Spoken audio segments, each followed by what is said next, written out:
Space may be the final frontier, but it's made in a Hollywood basement.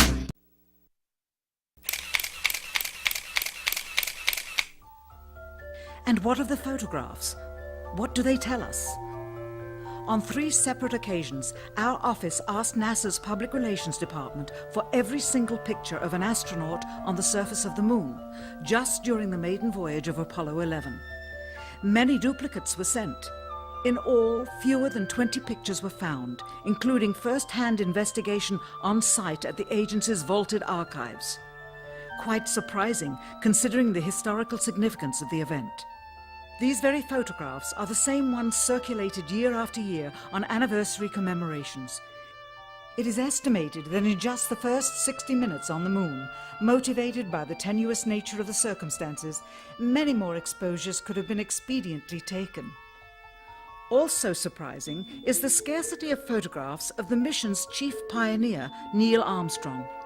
The greatest achievement in human history, and of the man whose first step echoed around the world, dawning a new age of scientific enlightenment, there is only one full-body picture of him on the Moon, besides this ghostly reflection. This one, taken by an automatic camera mounted on the side of the lunar module. Perhaps he feared liability, should the whole conundrum later become unraveled.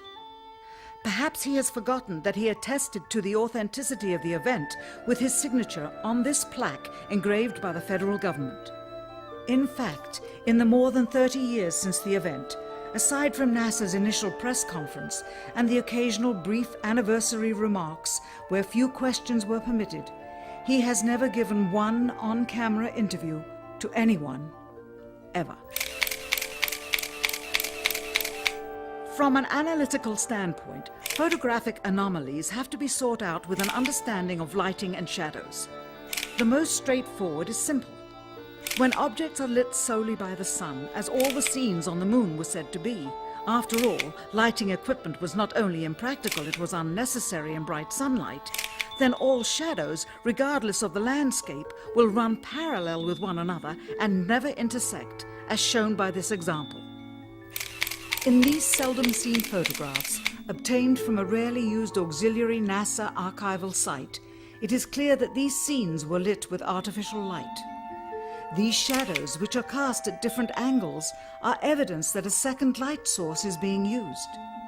In addition, the sun would not cause an isolated hotspot like this, only an artificial light would. Again, intersecting shadows and another hotspot. And again. And again. It is simply impossible for this picture to have been taken with sunlight on the Moon. Here, the shadows are shown to be as black as pitch. And yet here, completely in a shadow, the astronaut is lit up like a Christmas tree. How can this be? Or this, on the shadow side of the lunar module. In this magnification of an Apollo photograph, a rock, very likely a papier-mâché prop because of the crease here, is categorized with the letter C. In later releases of the same picture, the letter is gone, probably airbrushed out.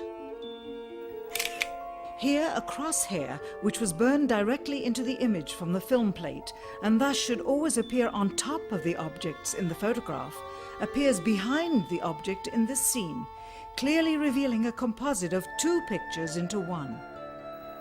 Someone apparently forgot to create a burn crater underneath the lunar module's 10,000-pound thrust engine, despite the fact that during ground tests there was a real concern for the vehicle falling into the hole the engine created as it descended. Here is a depiction based on the latest specifications and scientific data. In these enlargements, it looks as though the lunar module was simply placed there. Not even one speck of moon dust on the landing pod. As a result, all subsequent flights had to have the same discrepancy, which was explained away by the effect of no atmosphere. And what about stars? On the Moon, with no atmosphere, they must have been quite a sight to behold. Yet there is seldom any mention of them, if ever, by any of the astronauts on any of the missions. Undoubtedly, creating a mural with all the constellations properly placed in the sky would have been virtually impossible to create accurately, much less realistically. A competent amateur astronomer would have been able to call attention to the slightest error in measurement. The answer? Not to talk about the stars. Ever. In their post-flight press conference, it was the only question to which Neil Armstrong responded with an absence of memory. When you looked up at the sky, could you actually see the stars and the solar corona in spite of the glare? We were never able to see stars from the lunar surface or on the daylight side of the moon by eye without looking through the optics. I don't recall during the period of time that we were photographing the solar corona what stars we could see. I don't remember seeing any. Years later, though, Michael Collins would remember seeing the elusive stars and wrote about them in Expeditions to the Moon. It seems his memory improved the older he got. Why don't stars appear in any of the photographs? Simply because the proper, mostly closed exposure setting for the camera's iris, set that way to compensate for the bright sunlight on the moon's surface, completely diminished the faintness of relatively distant specks of diminutive light. This answer is true. It does not, however, explain why they never took any pictures of the stars by themselves, with an exposure setting perfect for them. While they took 3 automobiles to the moon, they never took a photographic telescope. Had they done so, they would have been able to see farther into the universe than had ever before been realized. If they had taken a telescope and were not actually on the moon, they would have had to concoct undiscovered galaxies that might one day prove to be non-existent. The cost of the 3 moon rovers in 21st century currency? Nearly $60 million each, though they had fewer parts than a Jeep. Where was all this money going? Then there's the flag, blowing in the wind, at least twice, on the atmosphereless moon. We can only guess that most of the missions were staged inside for fear of possible aerial or satellite reconnaissance from an unfriendly nation. The backpacks, designed for 1/6 gravity, must have had the cooling systems removed to allow for movement without falling over. With very near and hot studio lighting, that left one hot astronaut inside. Assuming that it was the astronauts inside, after all, their faces were always covered. The necessary mammoth amounts of air conditioning were probably responsible for the air current. Here the editor cuts to a still shot of the flag, just as the effect becomes noticeable. Here it is unchecked. This rare clip, attained decades ago, was never re-released with the inevitable increase in experience and scrutiny. To demonstrate 1/6 gravity, a bouncy, floaty feel to the astronauts' movements would be similarly achieved with relative simplicity. Slow motion. You are viewing the scenes as they aired more than 30 years ago. Now let's look at them with the speed doubled. It becomes discernible that they are, in fact, in Earth's gravity, and are no more leaving the ground than they would on Earth. It is clear from these rarely seen colour television pictures that the crew of Apollo 11 brought a high-resolution colour video camera with them on their mission, yet the only pictures broadcast live from the moon's surface were these from a low-definition black and white camera. In fact, the networks complained because in addition to this, they were forced to shoot the images, second generation, off of a projection TV of the technology of 30 years ago, and were not even allowed to take a direct feed, which further degraded the quality and clarity of the images. Perhaps this was precisely what NASA and the federal government had in mind. After all, it was a first, regardless of where they were. Better to open up their debut mission with fuzzy pictures and numerous blackouts, rather than show too much revealing detail of a false scene that was yet unproven. And finally, the element that seals their fate. Of all the footage of Apollo 11 requested from NASA over a 5-year period, one gem was discovered just before the completion of this documentary. An old reel received by mistake. It contains the raw or unedited footage of the crew of Apollo 11, Michael Collins, Edwin Aldrin Jr. and Neil Armstrong, staging part of their mission for nearly an hour in living color, with exceptionally clear behind-the-scenes audio of conversations discussing the techniques used to achieve a disingenuous picture depicting the Earth at a distance, in order to falsely demonstrate their far journey from it and their ability to survive passing through the Van Allen radiation belts. It cannot be misconstrued that this staging was done for some other reason prior to the mission, for the reel itself is slated and dated July 18th, 19th and 20th, 1969, the very days of the mission when they were said to be approaching and achieving lunar orbit. Furthermore, it is apparent they are in genuine zero gravity aboard the actual spacecraft, necessary to convince the mass media of their authenticity, just not any further than Earth orbit, as you will see.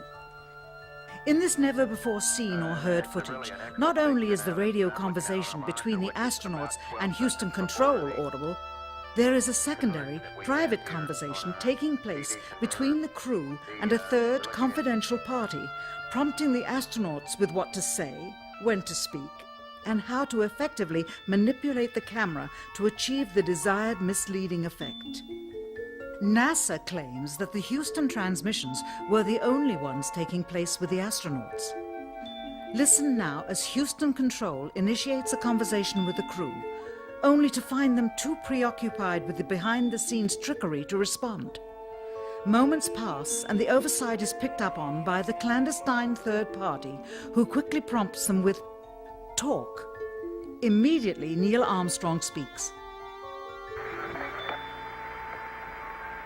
Hello, Apollo 11. Houston, Goldstone says that the TV looks great. Over.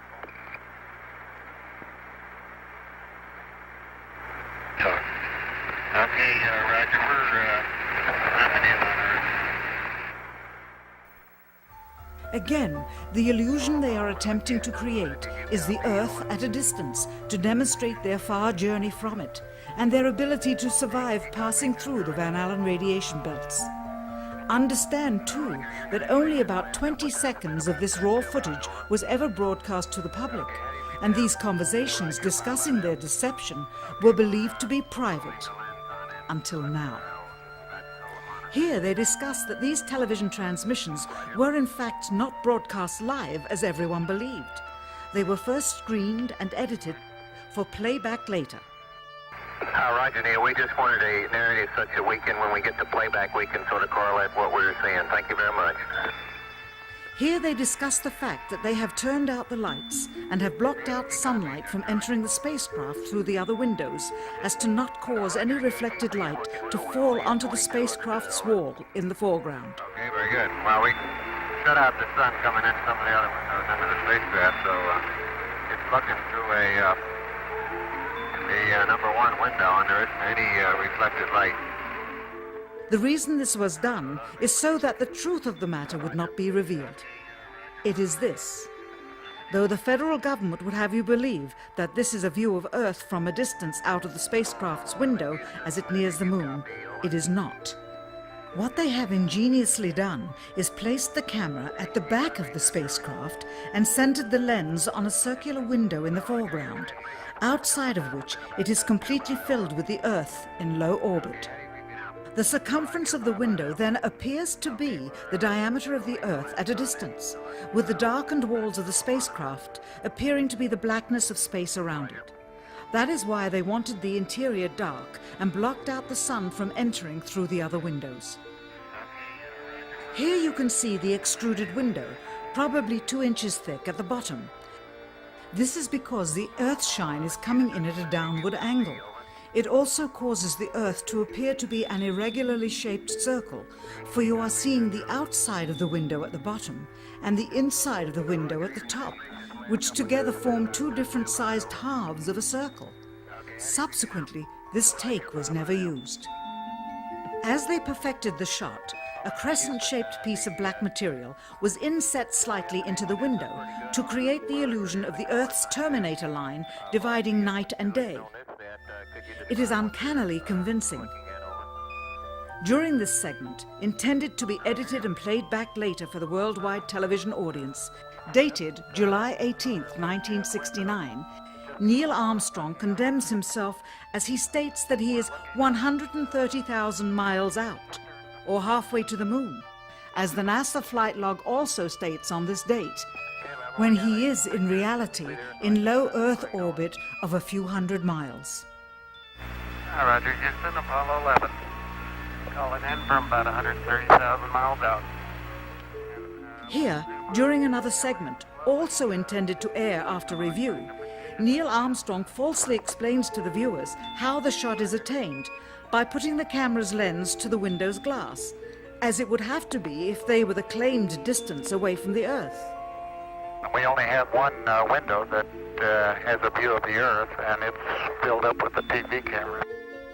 If the window was completely filled up with a TV camera, as he stated, then an astronaut's arm would not be able to get between the camera and the window, as it obviously does here in this outtake. South America becomes invisible just off beyond the Terminator or inside the shadow. You can also notice how the astronaut operating the camera reacted to the mistake by attempting to pan away from it. Blue cast. See white bands of major cloud formations across the Earth. And you see This is a segment that they believed wasn't even being recorded, much less suitable for broadcast, for the lens was being zoomed out and the scene was being changed to that of an interior of the astronauts at work, and apparently the stop button popped back up on the recorder without notice. Here is the diffused work light that they used to see camera controls, but not throw light onto the spacecraft's wall. Here they remove part of the crescent insert.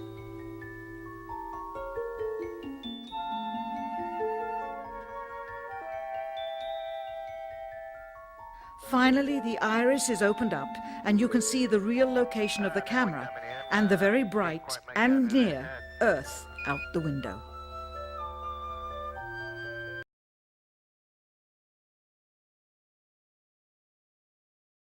Here is the slate for the 19th of July, and the same shot of trickery on the 19th of July, and then the 20th, and the same misleading shot on the 20th. Later that evening, they were said to be walking on the moon. How can this be when they were in Earth orbit only 9 hours earlier, and the moon is some 3 days' journey away? Furthermore, if they genuinely went to the moon, why would they be faking any part of it? Why this trickery with the window? By faking being halfway to the moon, it becomes apparent that they did so because they could not even go halfway. It thus confirms that the stumbling block to their success was the lethal radiation of the Van Allen radiation belts. Since the same equipment was used on the subsequent missions in the 40 months that followed, none of them could have gone to the moon. They only increased their proficiency at staging them. When some TV viewers of the second manned mission to the moon telephoned the networks complaining that reruns of I Love Lucy were being interrupted, it became clear that for the taxpayers, once was enough. Apollo 13. Now the public would take going to the moon more seriously and be reconnected with the drama. We now realize that perhaps the reason Neil Armstrong has never given an on-camera interview is because he doesn't want to lie anymore. What threats may have been made upon such honorable men or their families to possess their reluctant cooperation and later ill feelings towards perpetuating this still darkened hour in American history? NASA's highest-ranking official, James Webb, resigned without explanation just days before the first Apollo mission. Why, when he was on the threshold of achieving the greatest accomplishment of his career? All 3 Apollo 11 astronauts also resigned shortly after their return. On the 25th anniversary of the event, in 1994, Neil Armstrong made a rare public appearance and held back tears as he spoke these brief cryptic remarks before the next generation of taxpayers as they toured the White House. Today we have with us a group of students among America's best. To you, we say, we have only completed a beginning. We leave you much that is undone. There are great ideas undiscovered, breakthroughs available to those who can remove one of truth's protective layers. He is that layer. Perhaps someday soon, with the uncovering of this footage and its meaning, the true patriots of America will rise up or come forward and free the citizens and themselves from the sin that so easily entangles and from a federal government that needs to have the gangrene cut off. Even if the government's destruction would come from the truth, then it is not worthy to stand, and its betterment would inevitably follow. All of us are mortal. All of us will die. Perhaps the seeking of a clear conscience before that hour will motivate the truth into the light.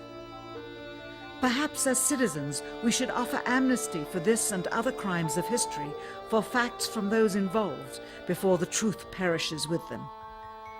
The truth will always set us free.